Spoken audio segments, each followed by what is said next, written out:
we are the crossover, myself and Chev, Coach Retzlaff. We have Dak Prescott, Underdog, 9-10 turn, QB12. He follows, in the redraft of FFD, Dak, Caleb, Tier, but add in Drake May. So it's funny, on FFD redraft, Dak is in that same spot, but then you just add in somebody like Drake May. On Underdog, you see it as well. Caleb, Tier, Dak. Depending on your build, if you've got Lamb, if you've got Roma Dunze, you're just going to scaffold how you do. It's an easy click, an easy exercise when you just inform if, I've got George Pickens. A little bit later in that 9-10 round range, I will go Dak Prescott. And of course, if you have Pickens, hey, you got Dak Prescott. And then, of course, if you got Rome and DJ Moore, you've got Caleb. FFPC, round 11 with Baker Mayfield and equal with Bo Nix. A fast draft, round 10, neck and neck as well with Baker Mayfield, but ahead of Caleb Williams and ahead of Drake May. So Dak Prescott is getting that respect on fast draft. In Dynasty for startups, Dak Prescott, 6th round in SuperFlex. This is stealing at this point. 32 years old, age and prior injury discount are there. Recency bias discount as well. But the trade gods, Chev, you and I had discussed, you've got Jake Ferguson, who just got that contract wrapped up. You got Pickens and Lamb. It's going to be a touchdown print fest. I see Dak Prescott as a top 5 touchdown passer this year, and you're going to benefit. So in all these formats, one quarterback, SuperFlex, Dynasty, Redraft, all formats, I am buying somebody like Dak Prescott. Where are you at on Dak Prescott? He's one of the most mispriced players in all of fantasy this year for me. So we're a year removed from him being the QB3, throwing for 4,500 yards, 36 touchdowns. I think Dak Prescott is one of the he could do what Baker Mayfield did last year. Like they have the similar weapons. They're going to be in high volume, high output, high over under games week in and week out because the defense isn't as strong as some would think that it is. And now you have the questions about whether Micah Parsons will be dealt. So if he's not in town and Trayvon Diggs is coming back from an injury, Deron Bland, I believe, is coming back from an injury. They lost longtime slot corner Jordan Lewis. And so you have a lot of questions offensively. So I'm perfectly fine with clicking the button on Dak. I think, like I said, he's a sneaky buy. You said he's a sneaky buy in Dynasty. In Redraft, he's criminally undervalued. And in Best Ball, you alluded to the 2-touchdown free money machine for 2025. So I think that where he's going in all these formats, if he plays all the games, he's going to return value. So I don't have any problems with Dak Prescott. He's one of my favorite clicks in every single draft that I've been in, that I'm able to get him depending on the build. So yes, I love Dak Prescott's price point right now. And hey, at 32 years of age, the beauty with quarterbacks is right now I could say I feel like the next 5 years, Dak Prescott is going to be on your television throwing touchdown passes. So for longevity in near term, I'm all about Dak Prescott. And the difference between a 28-year-old and a 32-year-old, a 32-year-old and a 35-year-old, as it relates to guys who are pocket passers and who are proficient, if they keep working, stay sharp, that reaction time is still there. The anticipatory nature of just that experience. We have seen players as they age so well, they get closer to 35. 35 to 40 can be beneficial. It's not curtains for quarterbacks if they can manage to stay away from some of the physical elements of the game and be more cerebral. And of course, with so much experience, somebody like Dak Prescott has plenty in the Rolodex. So I'm all here and for it. Now, somebody else who, hey, he's a younger asset, but he's got locked up by the San Francisco 49ers, Brock Purdy. Tell us, Chev, about Brock Purdy. So Brock Purdy, EPA per dropback, he's been one of the best quarterbacks. He beat the system quarterback allegations in 2020. In 2024, he was able to go out and perform. He's QB 14 from an aggregate perspective. And I think that was without any of his meaningful weapons outside of George Kittle. Brandon Ayuk was not himself and didn't put his best foot forward in 2024. So we get a discounted Brock Purdy in 2025. Go board the 103.7 in Underdog ADP. Like that's, he's right there. I'm trying to pull that up. Give me a second. Or do you have it pulled up by chance? Which one? Brock Purdy's Underdog ADP. Oh, at 103. So he's Yeah. in the early hundreds. And the nice thing about Brock Purdy, to your point, you can scaffold early with somebody like George Kittle. You get George Kittle or CMC, not many people are going to get in your way. You have Juwan Jennings. What's up with his injury? We'll see. Ricky Pearsall sounds like he's doing great in camp. Nobody's going to prick and pry away somebody like Brock Purdy from you. But to your point, the explosive rating was there. Pass plays over 20 yards. He was, Brock Purdy, second from all quarterbacks. Now imagine, Chef, to your point, you get all those weapons thriving. If we can get somebody back between Kittle and McCaffrey, their old form, with Ricky Pearsall, we're getting rave reviews. Can we get Juwan Jennings back? I'm hearing maybe week 5 for Brandon Ayuk. So things could really be lining up big time for Brock Purdy. It's such a crazy value because there's certain positions in certain offenses that you just want to be involved in. And the quarterback of the San Francisco 49ers is typically one of them when they have a guy. So with Kyle Shanahan, he managed Jimmy Garoppolo. People, I think, mistake Brock Purdy for Jimmy Garoppolo, but they are worlds apart as talent. So I'm firmly in. Moving on to his redraft ADP, he's going off the board at the 10:04 in the FFD redraft ADP.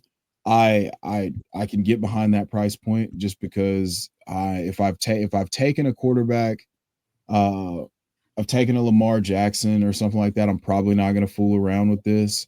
But if I have gone with a guy like Justin Fields, maybe around, if I've gone with Brock Purdy, I'm going to pair him up with a guy like Justin Fields or a guy like Anthony Richardson, just so I have two kind of yin and yang quarterbacks.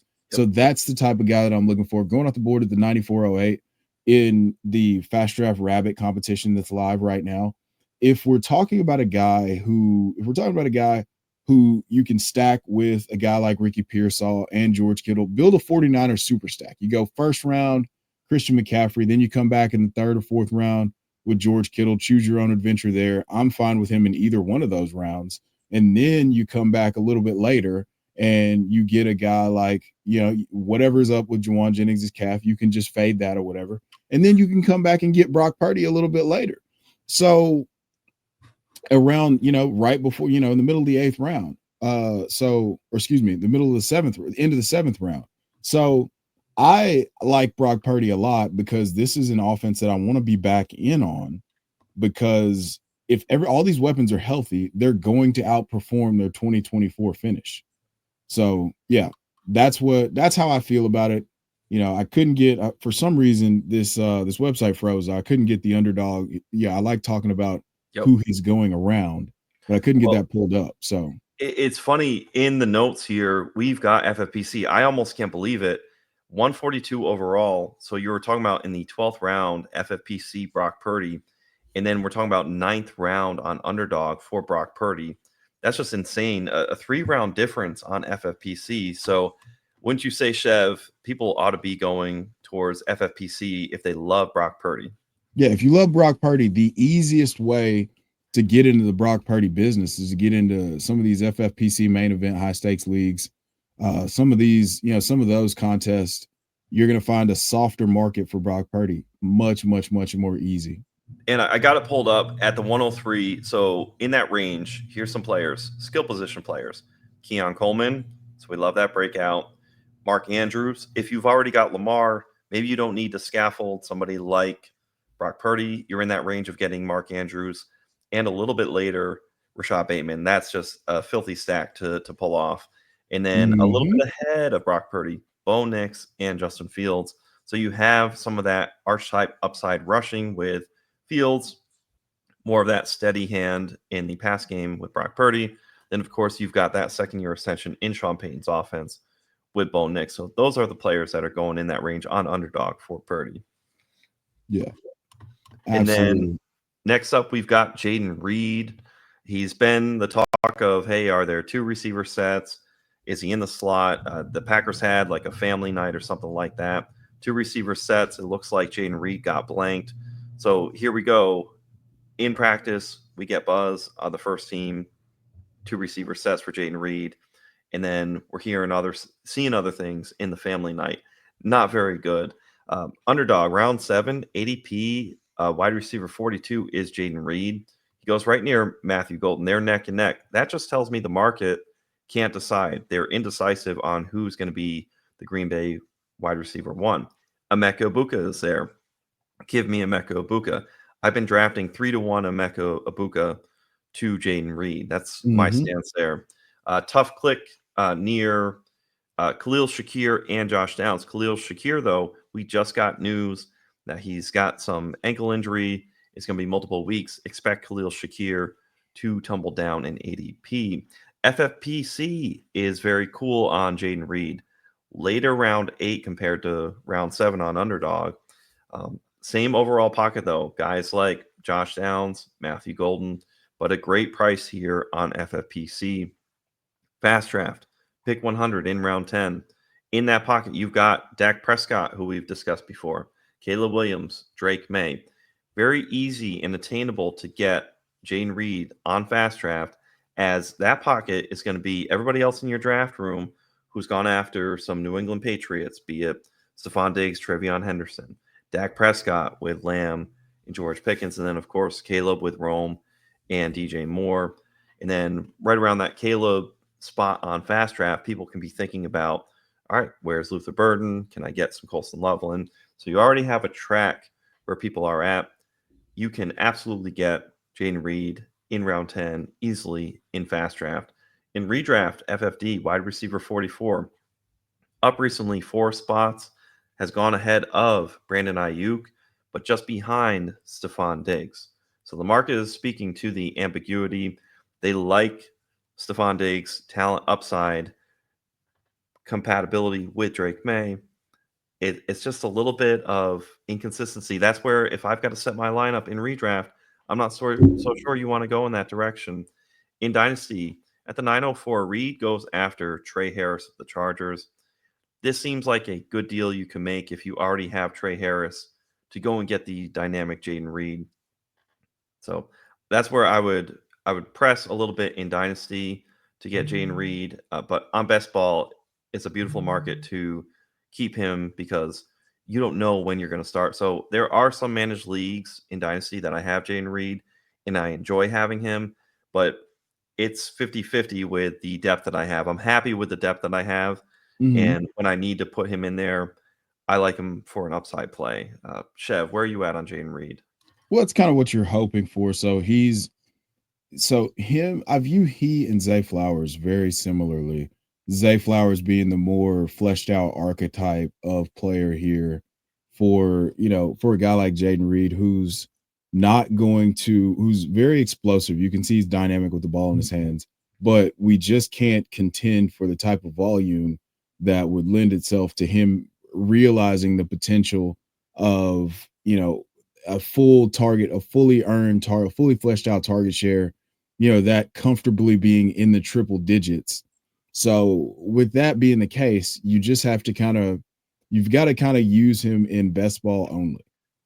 So if you're in a best ball dynasty league, I feel like I'd feel pretty good about Jayden Reed. I think that he's a really good player.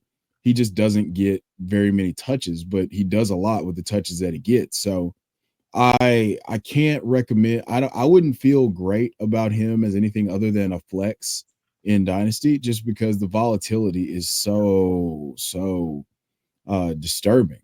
So I like it. Well, it's not a fun ride. You can play that game in your flex. You don't want to play that game with your wide receiver 2, or you could play that game with your third wide receiver slot. So right now, Jayden Reed's going to be a best ball only buy for me. It's funny, the retort that people will say, oh, you can't just say better in best ball, and that's such a cop out. Well, all you have to measure is how painful, stressed out are you going to be placing Jayden Reed on a weekly basis to start or bench. And if that stress is high and it's above a 5, 1 to 10 being high, then that's why you want a better in best ball click. So that's really just the way you can parse it out. Now, we're talking Dynasty, we're talking best ball. Let's hear from the Podfather. Hey, what if I told you there was a Dynasty app where you could get player lifetime values, evaluate trades, including draft picks out to 2028, compare the advanced metrics of 2 players, look up the sentiment, buy, sell, hold on players? Well, there is a mobile app that has all of that and more called the Dynasty Dominator, and it's $5 in the App Store on Google Play. This is my gift to you, the most affordable Dynasty League domination app available today. And if you already have it, the 2025 class is ready to download. Let's go. There you have it. Now, speaking of somebody in Dynasty who's rising, Jake Ferguson just got a locked up contract. Chev, what's a good word on Jake Ferguson? So Jake Ferguson, a lot of people compared him to Dalton Schultz, former Cowboys tight end, and that's a parallel that we drew. Jake Ferguson was going into last year, his deal, and you thought that they were just going to kind of keep this revolving door. Luke Schoonmaker's the next man up. Well, they give Jake Ferguson 4 years and $52 million, and so now our eyes have been back opened in Dynasty. He had slipped in the FFD ADP. He had slipped all the way down, I want to say to, let's see here. It's the 1206 or 1206 here in the FFD redraft or Dynasty ADP. Tight end 16. Tight end 16. So that's ridiculous for what he just was here recently. Even in redraft and best ball formats, he was all the way up to like tight end 8 or 9 last year during the best ball mania draft cycle. So everybody was all horned up for him. Now it doesn't go their way. Now everybody's just leaving him for dead. Tight end 16 in Dynasty is an absolute unequivocal buy, full stop, no equivocations. So then we move on to the FastDraft, the Rabbit ADP. He's going off the board at pick 124. And he's going between Cooper Kupp and Trey Harris. So if I've already hit the button on Dak Prescott, if I've already, if I'm building a Cowboys super stack, there's no reason why you wouldn't want, you pick Dak at pick 97, and then you come back and then you go with Jake Ferguson at pick 124. Now you got a Cowboys super stack going on. And you could get CeeDee Lamb if you had an early enough first round pick. You got CeeDee Lamb, you got Dak Prescott. You've got you a monster stack built of the Cowboys, who I think are going to be, one of the top 5 offenses in the entire NFL this year with Dak Prescott back in tow. So I want pieces of this Cowboys offense, and Jake Ferguson's a really cheap piece. And so I'm great with the price point in Dynasty. I'm also, ironically enough, Jake Ferguson's price point in redraft is the 1203. So he's a 12th round pick, an afterthought. So again, if you want to have some sort of backdoor stack for your redraft teams, you can get Jake Ferguson as a late round tight end. You might have taken a higher upside boom or bust type of guy earlier in your draft, like Tucker Kraft. But if you just want to secure a second tight end, you can go get a guy like Jake Ferguson who's going to return value. So yeah, I love these price points. So I'm curious to know if you are in or out, or which format is your favorite to acquire Mr. Jake Ferguson. With Jake Ferguson, we discussed on Trade Gods, if I have a layered tight end room, I can trade Jake Ferguson for somebody off of this contract extension, for somebody who I might want, who I think might have some higher upside. Can I finesse Jake Ferguson for a Rondé Gatson plus? I think that would be a move that I'd want to make because I can get it back while Jake Ferguson is now sexy again. Take advantage, strike while the iron is hot. In the redraft format, to actually have Jake Ferguson, I wouldn't do it in a managed league. I strictly like it in best ball. But to your point, you get 9th, 10th round. Dak Prescott, and a couple rounds later, you can seal up with Jake Ferguson. It's one of those nice Cowboys pieces that actually falls after Dak Prescott. People will find, hey, if I miss CeeDee Lamb, George Pickens, why should I click Dak Prescott? This is an example of where you can still get that benefit of Dak Prescott. You don't miss out because Lamb is going to be there out of 12 slots. Good luck getting your exposure to an even 8% based on how things fall. And then George Pickens, of course, a lot of people love him too. So I love the idea of Ferguson for the fact that you're going to up your Dak Prescott number. So have that mindful click out, just like when you see a car and you're locked in on it. Now you see Jake Ferguson at ADP. It's a touchdown upside. Weekly game, I'm not there for. I think you're going to have more L's than wins there. But those spike weeks that are out there, absolutely. When the touchdown upside, I will take Jake Ferguson. So give me him in the best ball format only, just for the fact that I can tie him to a stack with Dak Prescott. So pretty cool how we did that. I've got Dak, then you've got Jake Ferguson. Now, for me, my last player, DK Metcalf on Underdog, round 4, wide receiver 24, goes right near Jameson Williams and George Pickens. Cortland Sutton. You really have to commit to DK Metcalf here. For DK, the case you really have to commit to DK Metcalf here. Yeah, you have to. It's that higher volume at a lower pass rate that you're going to buy versus Pickens and Sutton, who benefit from a higher throw rate offense. Look, I'm clicking some DK Metcalf, but in that range with all those players, it's JMO, it's Pickens, and then Cortland Sutton edges out DK Metcalf for me. I can make an even case for Sutton and Metcalf if I want to tell a story, sure. FFPC, round 4, same spot as Underdog, right near Mike Evans and Xavier Worthy.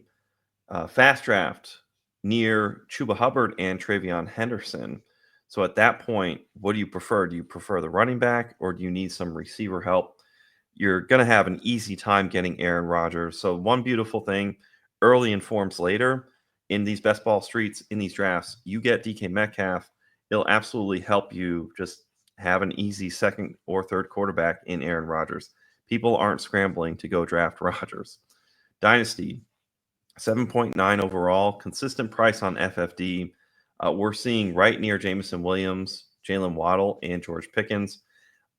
When I see Dynasty like that, I'm even more, as I see JMO and George Pickens there, and then add in Jalen Waddle, I really like those players even more because beyond this season, what's going to happen with Aaron Rodgers? We don't know what that's going to look like. I like the stability that we have in Jameson Williams with Goff. I like the stability for Pickens and Dak Prescott. We talked about, hey, next 5 years, Prescott could absolutely do the same thing so long as he's healthy. Tua, there is some injury concern there for Waddle. But yeah, give me JMO, Waddle, Pickens all over DK. So Dynasty, that's really the spot to go and acquire DK Metcalf. The 2025 market loves Metcalf, and his pricing in Dynasty is indicative of a lack of belief in 2026 and beyond. So what I'm seeing with Dynasty drafts is people aren't as confident in DK Metcalf. So that's the most palatable price that's out there. Chev, how's your feeling on DK Metcalf? And can you tell us about Keon Coleman?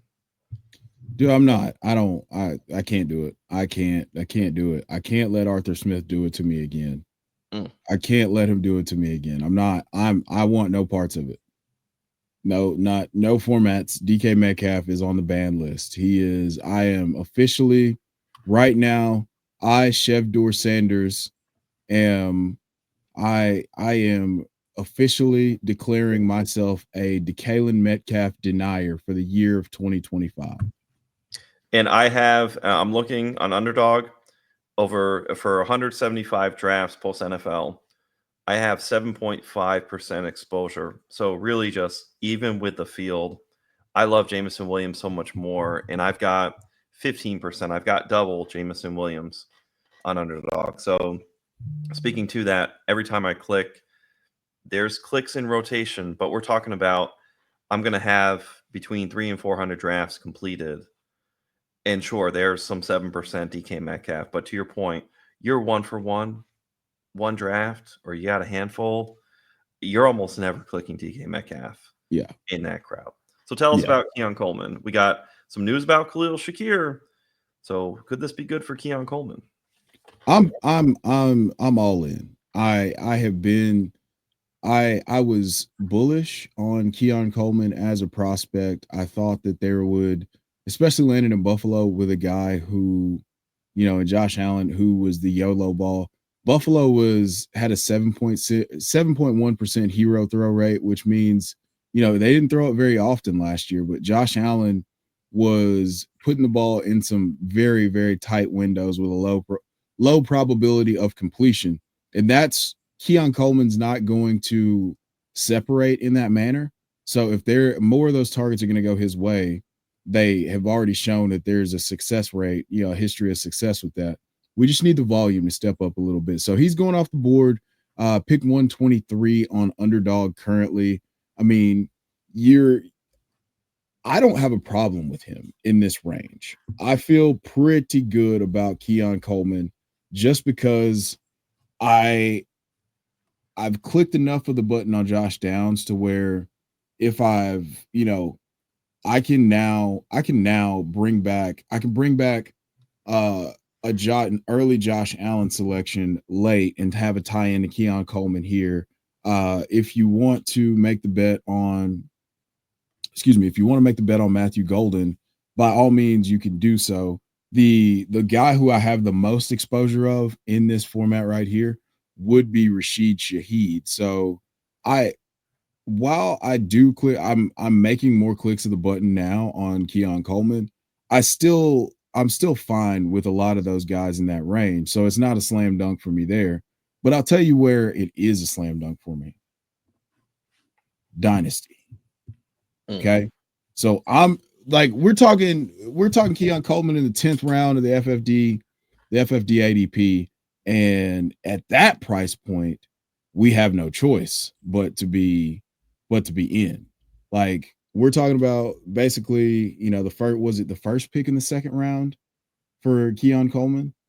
And it was right when they had that trade, right, with Kansas City? Yes. So going right in between Brian Robinson Jr. and Tyrone Tracy, I like the long-term outlook for Keon better. I think that he's going to take a step forward this year. You've seen them laud his intelligence as a wide receiver. That shows me that they have faith in his football acumen and they're going to trust him to put more on his plate. So if at any point I want to acquire him, I mean, he's an afterthought in redraft. The redraft streets is a 10th round pick. So that's fine, but you're just taking dart throws. And I want to take those dart throws because I think he takes a step forward. He's so different than any other wide receiver that they have that he could be a red zone monster. That's where he thrived. And he thrives, after the catch with the ball in his hands. So he doesn't have to be as precise of a route runner. So, and Dynasty, I'm firmly buying. So I want to know how you feel about that before we get out of here. Well, especially if you can get Josh Allen. The appeal is round 10 and beyond. You can get Josh Allen's number one wideout, and just being hooked to the dopamine high of an offense that can hang 4 and 5 touchdowns every single game. Yes, you consider what is the risk. Keon Coleman at that point, you're absolutely willing, because the benefit from round 10 to pay off at round 10, he only needs a certain amount of games to really hit and pay off. But there's that chance that this time next year, we're talking about 3rd or 4th round Keon Coleman because of the heights of somebody like Josh Allen who can take his receivers there. I've talked about Elijah Moore, how I like him. Hey, 5th-year breakout, sure, I'm with it. But what's more realistic and what's higher in the pecking order, especially you alluded to draft capital and who is, the best stock in the team, I would say somebody like one of Dalton Kincaid or Keon Coleman, maybe both, could absolutely be a print fest, especially in the red zone. So at their price points, I'm all about it. I'm absolutely with you. Love it, Chev. Yeah, man. That's So, you know, those are the decisions that, you know, I'm struggling with, or I've struggled with in the past. But then, you know, just because it doesn't happen doesn't mean that it can't happen. So with a guy like Keon Coleman, you just got to be a little bit more. You've seen a little bit. Now you just got to hope that the team wants to see more. and some of the question in the process you can ask yourself when you're making that click, can this player 10x the payout? You know, when you're in drafts and it's Ramondre Stevenson or it's Brian Robinson Jr., are Right. you really that bricked up about, man, this could really 10x and skyrocket from here? Nope. With Keon Coleman, while there's a bearish element that's known and understood, that 10x element is there. It's in the room. So when you're drafting late, especially beyond round 10, go for those upside picks, because if they have that 10x possibility, you want to click more of those players. There's something to that you should trust as you're feeling. So this is a crossover. Myself, Coach Retzlaff, and Chev. We will see you next week. From the Podfather to you, I deeply appreciate you tuning in. And many ask, what can I do? What can I do to help support the hosts, the research they do, the production costs? Go to PlayerProfiler.com, Dynasty Deluxe, World Famous Draft Kit, Rankings, DFS Dominator, and of course, Data Analysis. Subscribe to any one of those, and you support all of us and take Player Profiler to the moon.